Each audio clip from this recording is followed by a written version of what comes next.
الشیطان اللعین الرجیم بسم اللہ الرحمن الرحیم الحمدللہ رب العالمین وصلی اللہ علی محمد وآلہ الطاہرین اللہم صلی علی محمد وآل محمد وعجل فرجہم. المفرد والمرکب ينقسم اللفظ مطلقا غیر معتبر فیہ ان یکون واحدا او متعددا الی قسمین. الاول المفرد ویقصد المنطقیون به اولا اللفظ الذي لا جزء له مثل الباء من قولك یا فی قولك كتبت بالقلم وقی فعل من وقع یقی. ثانیا اللفظ الذي لا جزء له اللفظ الذي له جزء الا ان جزء اللفظ لا يدل على جزء المعنى حين هو جزء له مثل محمد علی قراء عبد الله وعبد الحسین. وهذان الأخيران إذا كانا اسمين لشخصين فأنت لا تقصد بجزء اللفظ عبد والله والحسين معنى أصلا حينما تجعل موضوع الجزئين مجموع الجزئين دالا على ذات الشخص. وما مثل هذا الجزء إلا كحرف ميم من محمد وحرف قاف من قراء إلى آخر. نعم. خوب. تقسیمات الالفاظ کئی ہیں، تین اہم تھیں. خوب، وہ تین تقسیم کیوں کہہ رہے تھے کہ ہم لفظ کا لحاظ کر رہے تھے تین اعتبار سے. بما ہوا لفظ واحد، صحیح ہے، تو مختص و مشترک و منقول و مرتجل و حقیقت و مجاز، صحیح نہیں ہے. بما ہوا متعدد، مترادف و متباین. متباین کی تین قسمیں، احسنتم، متقابلان، صحیح ہے. پھر متقابلان کی چار قسمیں ہو گئی تھی، کیا تھی؟ نقیضین، ملکہ و عدم ملکہ، ضدین اور متضاعفین، صحیح ہے. یہ ہو گئی قسمیں، قسمت الالفاظ المتباینہ ہو گئی. تیسری تقسیم بما ہوا مطلقا، صحیح ہے، لا بشرط، لا بشرط، صحیح ہے. کہہ رہے ہیں اگر اس صورت میں لفظ آٹومیٹکلی منقسم ہوگا مفرد اور مرکب کی جانب. مفرد کا بیان شروع کریں گے تو اس جملے سے کہ منطقیوں کے ہاں کچھ اس طریقے سے ہے. یہ اس لیے کیونکہ لفظ مرکب اور لفظ مفرد کے بارے میں آپ علم النحو میں پڑھتے ہیں، مفرد مرکب. تو یہ چاہتے ہیں کہ آپ کو منطقیوں کے لحاظ سے مفرد اور مرکب سمجھا دیں، صحیح ہے. تو اگر آپ نے الحمدللہ کتاب پڑھی تھی، آپ کو یاد ہوگا کتاب منطق مقدماتی کے اندر آپ پڑھ چکے ہیں، نصاب المنطق کے اندر آپ پڑھ چکے ہیں یہ بحث مفرد اور مرکب کی. وہاں پر عرض کیا گیا آپ کی خدمت میں کہ 4 موارد مفرد کے ہیں. ایسا نہیں تھا؟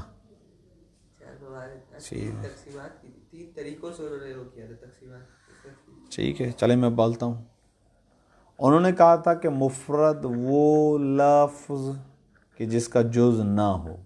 ایک، جز ہو لیکن اس کے معنی کا جز نہ ہو.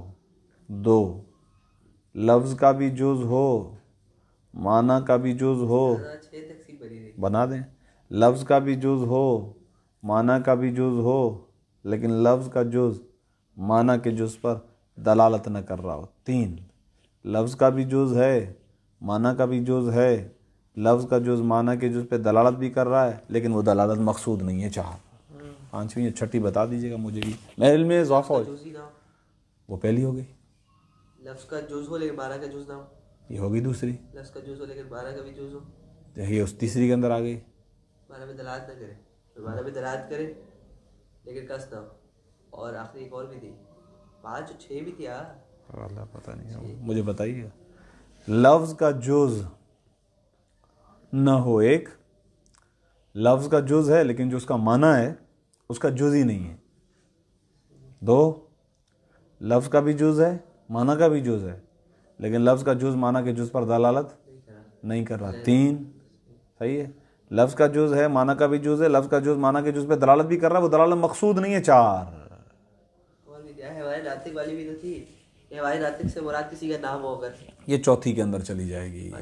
4تھی کے انہوں اندر نے 5ویں قسم بنائی تھی. واللہ شاید ہو ایسا, پتہ نہیں, مجھے یاد نہیں آ رہا. دلالت مقصود بھی ہو. دلالت مقصود والی قید میں آپ کی خدمت میں ابھی عرض کر دیتا ہوں کہ یہ مشہور تو ہے لیکن آغا مرحوم مظفر اس بات کے قائل نہیں ہیں. وہ 3 ہی قسمیں بناتے ہیں, یعنی مفرد کے 3 ہی مورد قرار دیتے ہیں. وہ کہتے ہیں کہ قصد کی ضرورت ہی نہیں ہے, دلالت خود بخود ہو جائے گی. یعنی دلالت تابع قصد نہیں ہے.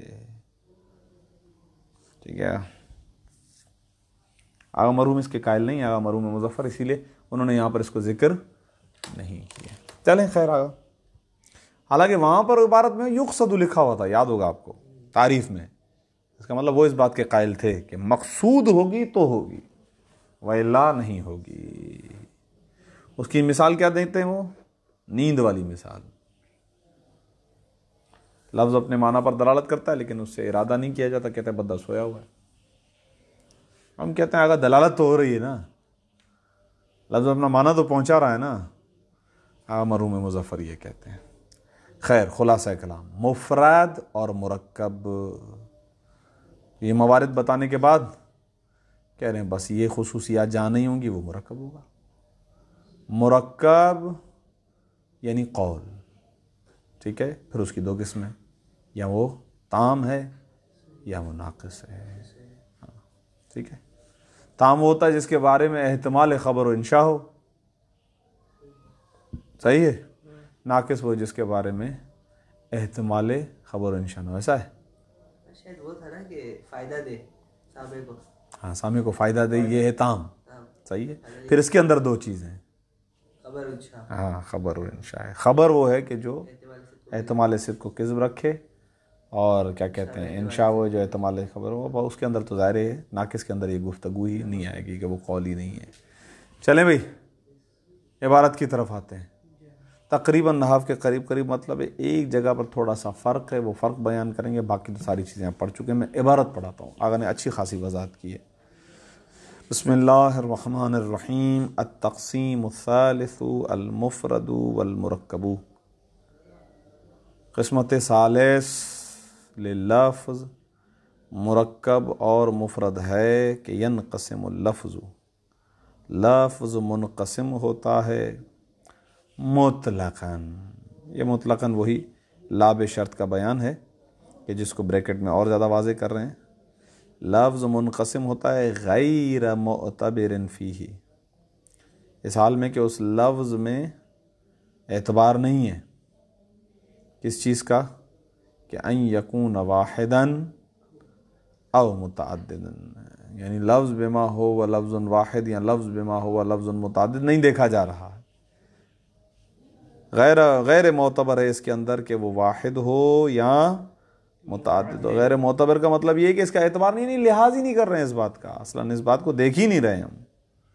تو ینقسم اللفظ الی قسمین, لفظ منقسم ہوتا ہے 2 قسموں کی جانب. الف,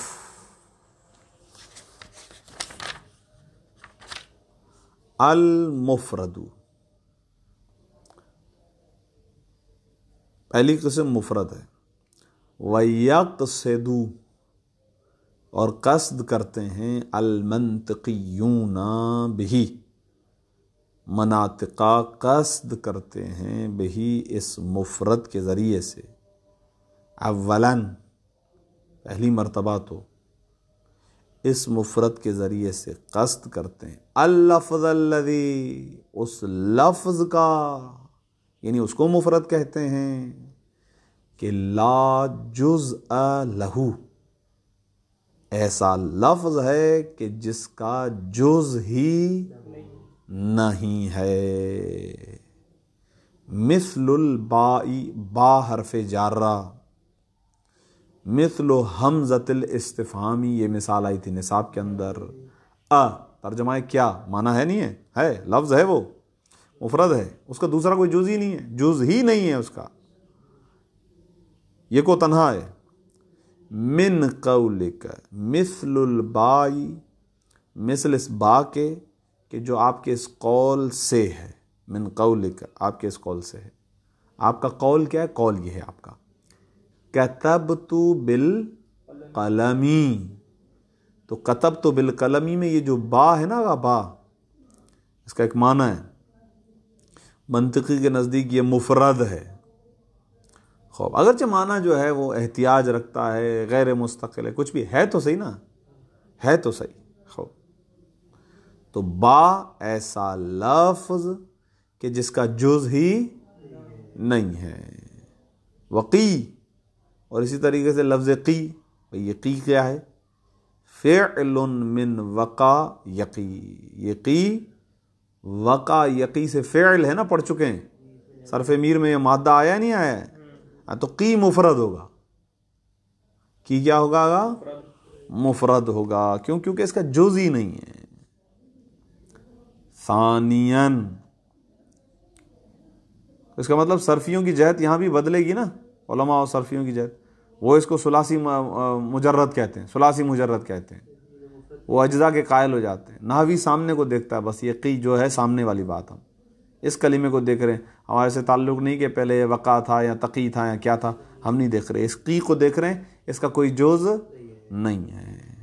ثانیاً یعنی وَيَقْصِدُ الْمَنْطِقِيُّونَ بِهِ ثَانِيًا، اور اہل منطق یا مناطق اس مفرد کے ذریعے سے قصد کرتے ہیں دوسری مرتبہ اللفظ الذی، ایسے لفظ کا لہو جزء، اس کے لیے جز ہے، الا. اب یہ ڈائریکٹ تیسری قسم کی طرف چلے گئے، تیسری قسم کی طرف چلے. درمیان میں دوسری قسم ہم نے آپ کی خدمت میں بیان کی، وہ کیا ہے؟ لفظ کا جز ہونے والا کا جز ہی نہ. اس کے لیے مثال کیا ہے؟ اللہ. اللہ. یہ نوٹ کر لیں، دوسرا پوائنٹ درمیان میں یہاں پہ نوٹ کر لیں. یہ ڈائریکٹ آگے چلے گئے. لفظ کا جز ہے، لفظ اللہ میں الف، حمزہ ہے، دو لام ہے، ہا ہے. سائیں کمبر، میں نے نصاب المنطق کا نام کیا لیا، آپ تو بالکل ہی ڈوب گئے. اچھا لکھ رہے ہیں، صحیح ہے، ٹھیک ہے. تو اللہ میں لفظ حمزہ، دو لام، ہا ہے نا اجزا، لیکن جس ذات پر دلالت کرتا ہے یہ لفظ اللہ، ہاں وہ کیا ہے؟ وہ ہے پروردگار عالم کی ذات. اور ہمارا یہ نظریہ ہے کہ اللہ سبحانہ و تعالی ترکیب سے پاک ہے. کیوں؟ اسی لیے کہ جو مرکب ہوتا ہے وہ مرکب محتاج ہوتا ہے وجود میں آنے سے پہلے اپنے اجزاء کے وجود کا. مرکب عالم وجود میں آنے کے لیے محتاج ہوتا ہے اپنے اجزاء کا، اور پھر محتاج ہوتا ہے کہ ان اجزاء کو آپس میں جوڑا جائے. تو دو احتیاج آ گئے نا. جبکہ جو واجب الوجود ہے وہ ہر شے سے غنی بھی ہے اور وہ محتاج بھی نہیں ہے. لہذا دوسرا پوائنٹ یہاں پہ درمیان میں اس کو ذہن میں رکھیں. ثانیاً اللفظ الذی لہ جزء، دوسری مرتبہ یہ اہل منطقیون قصد کرتے ہیں مفرد سے ایسے لفظ کا کے لیے جس کے لیے جز تو ہے، جز تو ہے، الا مگر یہ کہ ان جز اللفظی، مگر یہ کہ لفظ کا جز لا یدلو، وہ جز لفظ دلالت نہیں کرتا ہے علی جزء المعنی، معنی کے جز پر. صحیح ہے گا نہیں ہے؟ البتہ ایک قید بہت بہترین ہے، وہ کیا ہے؟ حین ہو جزء لہ، اس وقت کہ جب وہ اس کا جز ہو. خوب اس جملے کو خود ہی اگلی مثالوں کے اندر واضح کر رہے ہیں، لہٰذا میں اس پہ وقت نہیں لگاتا ہوں. دوبارہ، ایسے لفظ کا قصد کرتے ہیں کہ جس کے لیے جز تو ہے کہ البتہ لفظ کا جز معنی کے جز پہ دلالت نہیں کرتا اس وقت کہ جب وہ جز اس لفظ کا جز ہو. مثلا محمدون، بھائی محمد کے اجزاء ہیں نہیں ہیں؟ میم، ہا، میم، دال، یہ علم ہے. فرض کریں ختمی مرتبت صلی اللہ علیہ وآلہ وسلم، یا اسی طریقے سے کسی اور شخص کا نام بھی ہو سکتا ہے محمد. تو وہ جو بندہ ہے، جو اس کی شخصیت ہے، ایسا نہیں ہے کہ میم اس کے سر پہ دلالت کرتا ہے، ہاں، ہا اس کی جو ہے وہ پیشانی پہ دلالت کرتا ہے، اور یہ مختلف جو جز ہیں وہ اس کے باڈی کے مختلف اجزاء پر دلالت کرتے ہیں، ایسا نہیں. اسی طریقے سے علی، اسی طریقے سے قرأ، اس نے پڑھا. صحیح ہے نا؟ تو ایسا نہیں ہے کہ قاف ایک چیز پر، را ایک چیز پر، حمزہ ایک چیز پر، ایسا نہیں ہے. خوب ان تینوں مثالوں میں اتنا زیادہ مسئلہ بھی نہیں ہے. بات اصل میں یہاں پر ہے عبد اللہ و عبد الحسین. یہ دو مثالوں کو زیادہ فوکس کرتے ہیں آغا مرحوم مظفر. کہتے ہیں آغا یہاں تھوڑا سا آپ کے ذہن کو تبدیل کریں گے ہم، نحو کی دنیا سے منطق کی دنیا میں لے کر آئیں گے. وَهَذَانِ الْأَخِيرَانِ، اور آغا جان یہ دونوں آخر والے، اذا جب یہ کانا، یہ دونوں ہوں اسمینی، جب یہ دونوں علم ہوں، جب یہ دونوں نام فرض کیے جائیں، لے شخصین، دو بندوں کے. ایک بندے کا نام، ایک باپ نے اپنے بیٹے کا نام رکھا ہے عبداللہ، دوسرے کا نام رکھا ہے عبد الحسین، یہ یوں. تو فَأَنْتَ لَا تَقْصُدُوا یا لا تقصدوا، تو آپ قصد نہیں کرتے ہیں، آپ ارادہ نہیں کرتے ہیں بے جزء لفظی، لفظ کے جزے، لفظ کے جز کے ذریعے سے. لفظ کا جز یعنی عبد، یا وہ اللہ، یا اللہ. اچھا، فَأَنْتَ لَا تَقْصِدُوا، تو بس جس وقت یہ دونوں بطور اسم استعمال ہوں، اس وقت آپ قاصد نہیں ہوتے ہیں، آپ کا ارادہ یہ نہیں ہوتا ہے. کیا نہیں ہوتا؟ وہ بھی آگے آ رہا ہے. بے جزء اللفظی، لفظ کا جز. لفظ کا جز فرض کریں ایک عبد ہے، عبداللہ میں ایک عبد ہے اور ایک اللہ ہے نا، یہ دو جز ہو گئے نا. اسی طریقے عبد الحسین میں ایک عبد ہے اور ایک الحسین ہے. تو ان اجزاء کے ذریعے سے آپ قصد نہیں کرتے ہیں معنن اصلاً، معنی کا قصد نہیں کرتے ہیں. یعنی اگر یہ کسی کا نام ہے تو ایسا نہیں کہ عبد جو ہے اس کی آدھی باڈی پر دلالت کر رہا ہے اور اللہ اس کی آدھی باڈی پر دلالت کر رہا ہے. جس وقت وہ علم ہے اس وقت کی بات کی جا رہی ہے. حینما، اس وقت کے جب، تجعلوا، آپ قرار دیتے ہیں، مجموع الجزئینی، پورے کے پورے عبداللہ کو یا پورے کے پورے عبد الحسین کو، دونوں اجزاء کے مجموعے کو آپ کیا قرار دیتے ہیں؟ دالن علی ذات شخصی، ایک شخص کے وجود پر دلالت کرنے والا، ایک شخص کی ذات پر دلالت کرنے والا. ہمارے یہاں رائج ہے گا یہ فقط عبداللہ عبد الحسین نہیں، اردو میں بھی ہوتا ہے اس طریقے سے، دو نام ہو جاتے ہیں. قمبر علی، قمبر علی، مظہر علی، زین رضا.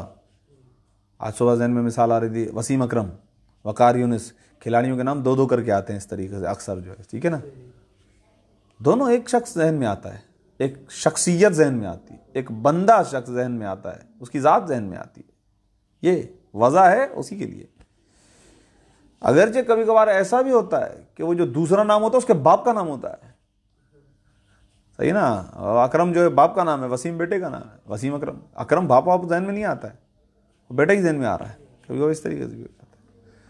تو کہہ رہے ہیں کہ آگا یہ عبداللہ اور عبد الحسین دو، ہاں بس تک پہنچ گیا، تو یہ دو جز ہیں، لیکن جب یہ بطور علم ہوں، یہ بطور نام ہوں کسی شخص کے، تو اس وقت ایسا نہیں ہے کہ لفظ کا جز معنی کے جز پر دلالت کر رہا ہوتا ہے، ایسا نہیں ہے، بلکہ اس پورے عبد کی حیثیت ایک میم جیسی ہے، جیسے محمد میں میم ہے، ایسا ہو گیا۔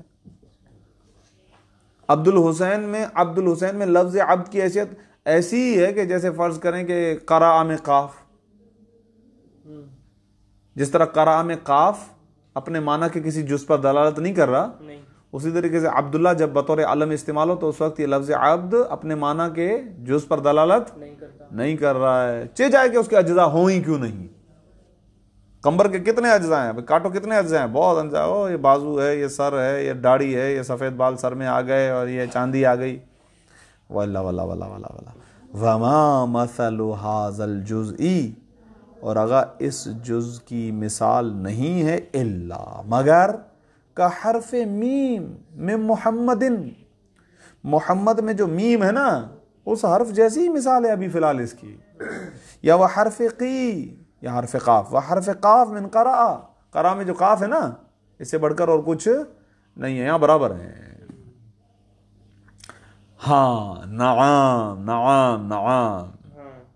اگر یہ بطور علم استعمال نہ ہو، یہ استدراک ہے۔ نعم استدراک کے لیے آتا ہے نہیں آتا ہے؟ ہاں اب آ جائے گا سیوطی، میں نے بتایا تھا، اچھا چلے، ہاں لیکن کا معنی ہے سیوطی میں نہیں معلوم آئے گا نہیں آئے گا، یا مغنی میں آئے گا، دیکھ لیجئے گا آپ۔ فی موضع، ہاں ایسے فی موضع آخرہ، ایک اور جگہ میں، قد تقولو آپ بسا اوقات یوں کہتے ہیں، عبداللہ، آپ یہ کہتے ہیں عبداللہ، ٹھیک ہے، وہ تعنی، البتہ آپ ارادہ کرتے ہیں، آپ کا قصد ہوتا ہے، بے عبدن، اس لفظ عبد کے ذریعے سے آپ ارادہ کرتے ہیں کس کا؟ معناہو، اس عبد کے اس معنی کا، المضافہ الی اللہ تعالی، وہ معنی کہ جس کو لفظ اللہ کی طرف اضافہ کیا گیا ہے۔ او بندہ خدا، یوں کہتے ہیں، او بندہ خدا، اس وقت عبد کو آپ مضاف بنا رہے ہوتے ہیں اور اللہ کو مضاف الیہ بنا رہے ہوتے ہیں، محمد عبد اللہ، یہاں پر عبداللہ محمد کا نام نہیں ہے، مطلب بندہ کہ جس کی نسبت دیتے ہیں ہم لفظ اللہ کی طرف، صحیح نہیں ہے؟ مفرد سے ہٹ کے بات کر رہے ہیں، جی یعنی مرکب میں چلیے جی، خوب احسن، جزاک اللہ، ایسا ہی ہے۔ کہہ رہے ہیں آغا جان وطعنی، آپ ارادہ کرتے ہیں بعبدن، اس لیے تو کہہ رہے ہیں نام استدراک ہے، آپ عبد کے ذریعے سے ارادہ کرتے ہیں اس معنی کا کہ جس معنی کو اضافہ کیا گیا ہے اللہ تعالیٰ کی طرف، کما تقولو، مثلا آپ یہ کہتے ہیں کہ محمد کون صلی اللہ علیہ وآلہ وسلم عبداللہ ہیں، ان کی ایک صفت یہ ہے، دوسری صفت کیا ہے؟ وَرَسُولُهُ، ہاں غلام رسول نام ہے، بچوں والے کارٹون آتے ہیں غلام رسول، صحیح ہے، تو یہ غلام رسول جو ہے بطور علم استعمال ہو گیا تو لفظ کا جز معنی کے جز پہ دلالت نہیں کرتا، ویسے رسول کا غلام، باپ کے دل میں یہ ہوتا ہے، صحیح ہے نا بھائی، اس کو میں رسول کا غلام، میں تو پنجتن کا غلام، صحیح ہے، غلام پنجتن، صحیح ہے، چلیں خیر۔ تو آقا محمد عبداللہ میں لفظ عبد سے یہاں پر آپ کا ارادہ عبداللہ سے علمیت نہیں ہے، کسی شخص کا نام نہیں لے رہے ہیں آپ، بلکہ آپ یہاں پر عبد سے مراد اس کے معنی کو لے رہے ہیں کہ جس کو آپ اضافہ کر رہے ہیں لفظ اللہ کی طرف، حین اذن، اور اس صورت میں کہ جب کیفیت یہ ہو تو یکون نعتن لا اسمن، اس وقت جب آپ اس کے معنی کا ارادہ کریں گے تو اس وقت در حقیقت آپ اس کو اسم نہیں بنا رہے ہیں، علم نہیں بنا رہے ہیں، نام نہیں بنا رہے ہیں، بلکہ آپ اس کو نعت بنا رہے ہیں، صفت بنا رہے ہیں۔ یہ البتہ نعت نحوی یہاں پر مراد نہیں ہے آگا، ہاں کیونکہ ترکیب دیکھو، محمد مبتدا ہے اور عبداللہ رسول ہے، عبداللہ جو ہے وہ خبر ہے، محمد آزا محمد رسول اللہ تو محمد مبتدا، کیونکہ محمد علم ہے نا، اور رسول پھر بھی نہیں ہوگا گا، ہو جائے گا، چلے ہو جائے گا اگر قصب تخصیص کریں گے، قصب تعریف کریں گے، عبد اللہ قصب تعریف کرے، صحیح ہے، ٹھیک ہے۔ تو آغا جان یہاں پر نعت وہی خبر بھی ایک طرح کی صفت ہوتی ہے یار مبتدا کے لیے، یہ جملہ کہیں آپ نے میری زبان سے سنا ہی ہوگا۔ بہرحال وَمُرَكَّبًا لَا مُفْرَدًا، اور اس وقت کے جب آپ اس کو عام معنی میں لے رہے ہوتے ہیں، صفت کے معنی میں لے رہے ہوتے ہیں، عبد سے بندہ معنی مراد لے رہے ہوتے ہیں، اللہ کا بندہ کہہ رہے ہوتے ہیں، او بندہ خدا سدھر جا مثلا، جب آپ یہ کہہ رہے ہوتے ہیں تو اس وقت در حقیقت وہ مرکب نہیں ہے اور مفرد نہیں ہے، بلکہ کیا ہے گا؟ مرکب ہے، لا حول ولا قوہ۔ اما لو قلتا محمد بن عبد اللہ، جب آپ باقاعدہ طور پر یہ کہہ رہے ہوتے ہیں کہ وہ محمد کے جو عبداللہ کا بیٹا ہے، تو فعبد اللہ مفرد، تو اس مثال میں یہ لفظ عبداللہ مفرد ہے، کیوں؟ ہو اسم لابی محمد صلی اللہ تعالی علیہ، اس لیے کہ اس وقت وہ علم ہے، نام ہے ختمی مرتبت کے والد بزرگوار کا، صحیح ہے گا؟ البتہ نحوی پھر بھی اس کو کہیں گے کہ چاہے بھائی نام ہی کیوں نہ ہو، وہ علم ہی کیوں نہ آپ لے لو، آپ علم میں اس کو مفرد بنا لیتے ہو، ہم علم رہنے کے بعد بھی اس کو مرکب ہی بنائیں گے، مفرد نہیں بنائیں گے، کیوں؟ کیونکہ ہماری نگاہ اعراب کی طرف ہے، آپ کی نگاہ معنی کی طرف ہے، تو جاؤ، منطقی کی نگاہ معنی کی طرف ہے، لہذا وہ مضاف کے اعراب الگ بتاتا ہے، مضاف الیہ کے اعراب الگ بتاتا ہے۔ کہتے ہیں آغا مضاف کے اعراب دو وہی تقاضۂ عامل کے مطابق، مضاف الیہ کو مجرور بناؤ، تو نحوی کیا کر رہا ہوتا ہے، بھلے وہ علم ہی کیوں نہ ہو، بندے کا مخصوص نام ہی کیوں نہ ہو، پھر بھی اعراب الگ الگ لگاؤ، جبکہ نحوی کی نگاہ کیا ہے اور منطقی کی نگاہ کیا ہے؟ معنی، وہ معنی کے اعتبار سے اس کو مفرد کہہ دیتا ہے، منطقی اس کو نحوی اس کو ہر حالت میں مرکب ہی مانتا ہے، چاہے علم لو یا چاہے علم نہ لو۔ اما النحویون، لیکن جہاں تک تعلق ہے نحویوں کا، فعندہم، تو ان کے ہاں، انہیں کیسے پتا چلا کہ ہم نحو پڑھ کے یہاں پر آئے؟ منطق تو ہوگی، یہ بات اچھی بات ہے، یہ بات اچھی بات ہے، بس صحیح کہہ رہے ہیں، پتہ نہیں ہے۔ مثل عبد اللہ، تقریباً رائے یہ کوئی زیادہ پرانے نہیں ہیں، یہ کوئی زیادہ پرانے نہیں ہیں، اسی صدی گزشتہ صدی کے قریب قریب کے ہیں، ٹھیک ہے۔ اس اعتبار سے اگر دیکھا جائے تو اس کا مطلب یہ ہوگا کہ ظاہر ہے کہ جو طریقہ رائج ہے صدیوں سے وہ یہی ہے کہ غیر عرب عربی پڑھتے ہیں، بلکہ عرب بھی پڑھتے ہیں، قطر النداء پڑھ رہے ہیں اور بہت ساری کتابیں پڑھتے ہیں، پھر منطق کے اندر وارد، عرب بھی آج کل اسی طریقے سے قطر النداء پڑھتے ہیں پھر منطق پڑھتے ہیں۔ یہ اما النحویون فعندہم، ہاں جہاں تک تعلق ہے نحویوں کا تو ان کے ہاں، مثل عبداللہ، عبداللہ کے جو مثالیں ہیں، اذا کان اسمن، یہ جب اسم ہو یعنی علم ہو، بطور نام استعمال ہو، لشخصین، کسی شخص کے لیے، تو یہ مثل عبداللہ مرکب لا مفردون، نحویوں کے ہاں چاہے وہ علم ہی کیوں نہ ہو پھر بھی مرکب ہی ہے، مفرد نہیں ہے، مثل عبداللہ مرکب لا مفردون، عبارت سمجھ میں آ گئی؟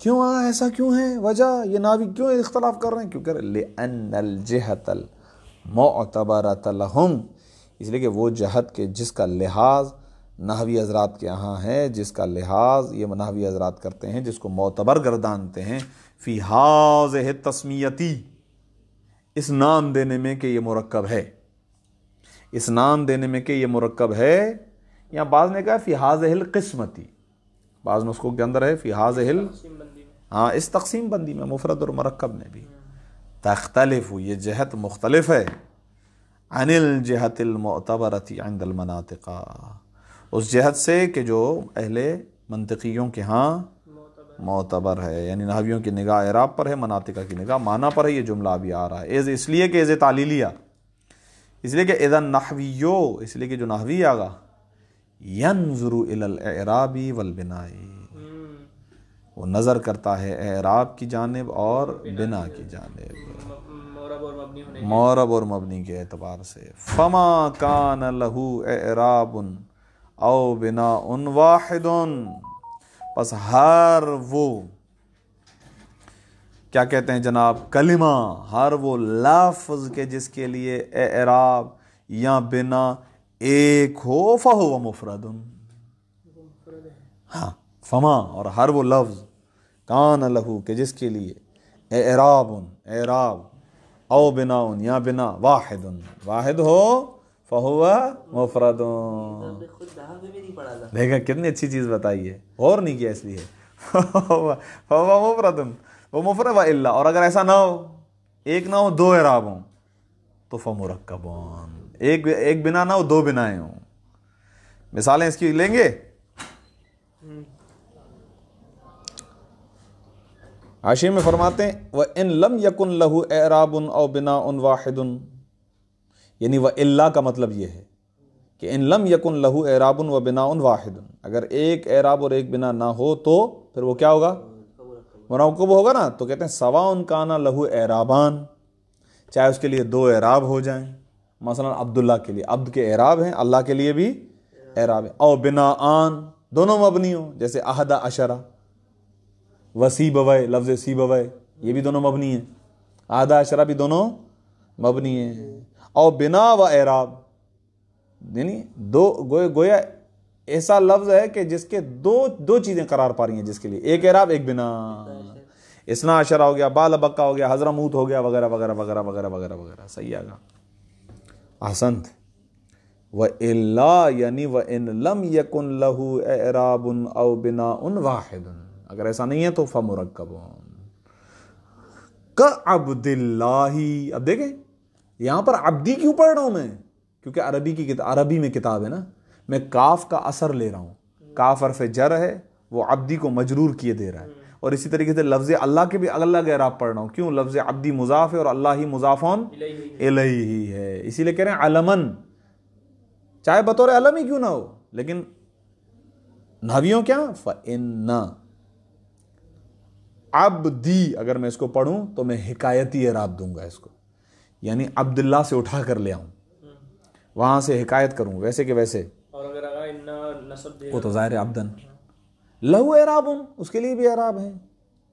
واللہ پڑھوں تو اعراب حکایتی ہیں، واللہ پڑھوں تو انا کا نصب دوں.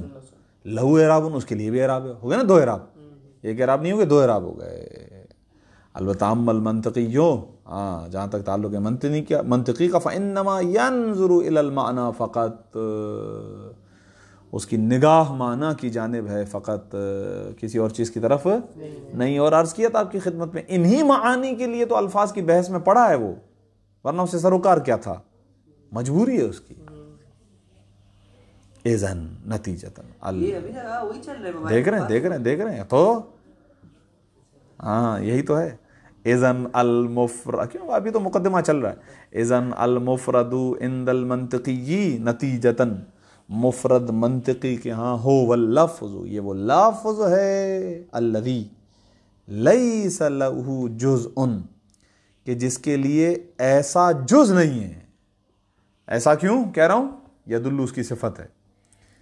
لفظ الذی، ایسا لفظ، لہو لیس لہو جس کے لیے نہیں ہے، جزء ایسا جز کہ جو جز یدل علی جزء معناہ، اس لفظ کے معنی پر دلالت کرے. ایسا جز نہیں ہے کہ جو اس کے معنی کے جز پر دلالت کرے. ہی نہ ہو وہ جز جبکہ وہ جز ہو، جبکہ وہ لفظ جز ہو. تو اس قید کے اندر مرکب شامل ہو جائے گا، وہ عبداللہ اور عبد الحسین والی صورتیں شامل ہو جائیں گی. با المرکب، مرکب ای مؤلف. ہاں وَيُسَمَّ الْقَوْلَ، اور آگا اس مرکب کو کیا کہا جاتا ہے؟ قول بھی کہا جاتا ہے. وَهُوَ اللَّفْظُ الَّذِي لَهُ جُزٌ. بہرحال چونکہ وہ درمیان سے قسمیں چھوڑی ہیں، لیکن بہرحال آپ اس پہ فوکس کریں. ابھی فی الحال وہ جو مقدمے میں 4 تقسیمات بتائی ہیں نا، وہ ہر جگہ سے نکالنا آپ کے لیے مشکل ہو جائے گا. لیکن غور کریں یہاں پر لفظ القول کا ہے, یہاں پر بھی نحوی اس سے اختلاف کرتے ہیں. یہ مرکب کو قول کہتے ہیں منطقی, جبکہ نحوی جو ہے نا آگا وہ مفرد کو بھی قول کہتے ہیں. سیوطی کے شروع میں پڑھ لیا آپ نے, القول عم شعر میں آیا ہے. چلے, وَهُوَ وَاللَّفْظُ الَّذِي, آگا قول وہ لفظ یعنی مرکب وہ لفظ ہے, لہو جزء جس کا ایک جز ہے, ایسا جز کہ یدل علی جز, معنی ہو وجہ ہو وجزء, کہ جو جز دلالت کرتا ہے اپنے معنی کے جز پر کہ جب وہ جز ہو. مثلو الخمر مضر, شراب ضرر دیتی ہے, نقصان دیتی ہے. دیتا ہے, ہاں صحیح ہے, ٹھیک ہے. ناوی اعتبار سے الخمر مبتدا, مضر خبر. منطقی اعتبار سے آغا جان یہ مرکب ہے, قول ہے. خمر کا اپنا معنی ہے یہی بولے گے مضر, اس کی ترکیب یہی ہے, منطقیوں کی ترکیب یہی ہے. نہیں وہی ہے اس کا یہ جو قول ہے, یہ جو مرکب ہے, اس کے اندر جو اس کا جز ہے, اس لفظ کا جو جز ہے وہ اپنے معنی کے جز پہ دلالت کر رہا ہے. یہ ہے ترکیب اس کی, منطقیوں کی ترکیب. فل جزآنی, پس دونوں جز یعنی الخمر والمضر یہ دونوں یدلو, ید اللہ نہیں ہونا چاہیے تھا, نہیں کلو آ رہا ہے فائل, ٹھیک ہے. یدلو کل منہما, آگا خمر اور مضر میں سے ہر ایک دلالت کر رہا ہے علی جزء معنی المرکب, معنی مرکب کے جز پر, کیونکہ ترکیب پا چکا ہے نا وہ. ومنہ, اور اسی مرکب ہی کی مثالوں میں سے ہے کیا, الغیبت جہد العاجزی, غیبت کرنا ایک بے بس شخص کی آخری کوشش ہوا کرتی ہے, نہیں پہنچ پاتا تو غیبت کرتا ہے. نہج البلاغہ ایکم نمبر 461, امیر المومنین کا ارشاد گرامی ہے. کیا کہنے, سبحان اللہ. فل مجموع مرکب, غیبت اپنے معنی پر دلالت کرتا ہے, جہد اپنے معنی پر دلالت کرتا ہے, عاجز اپنے معنی پر دلالت کرتا ہے. یہ پورا قول مرکب ہے, اس کا جز معنی کے جز پر دلالت کر رہا ہے. البتہ فل مجموع مرکب و جہد العاجز یہ بھی مرکب ہے, یعنی ویسے تو ترکیب کے اعتبار سے غیبت مبتدا ہے, جہد العاجز دونوں خبر ہیں, ٹھیک ہے خبر ہیں, لیکن نحوی اور منطقی دونوں لحاظ سے جہد العاجز بھی مرکب ہے. کیوں؟ یہ ایسا مرکب ہے کہ جس کا جز معنی کے جز پر دلالت کر رہا ہے. یہ بھی مرکب ایضاً, یہ بھی مرکب ہے. ومنہ, اسی میں سے ایک اور مثال ہے, دیکھ رہے ہیں آپ, پہلے مفرد لائے منطقی نحوی اعتبار سے کہہ رہا ہوں, پھر وہ مرکب لائے, ایک مفرد ایک مرکب, اب دونوں مرکب. شر الاخوانی من تکلف لہو, کہہ رہے ہیں سب سے برا بھائی, سب سے بری دوستی وہ ہے جس کی وجہ سے زحمت اٹھانی پڑ جائے, تکلیف اٹھانی پڑ جائے نا, دوستی گلے پڑ جائے. دوستی میں تو ایسا ہونا چاہیے ایک دوست دوسرے دوست کے لیے آسانیاں کرے, نہ کہ گلے پڑ جائے, ایسا نہیں ہونا چاہیے. فل مجموع مرکب, مجموع بھی مرکب ہے, وہ شر الاخوانی مرکب ایضاً, اور کیا کہتے ہیں شر الاخوان بھی مرکب ہے, ومن تکلف لہ یہ بھی مرکب ہے. اقسام المرکب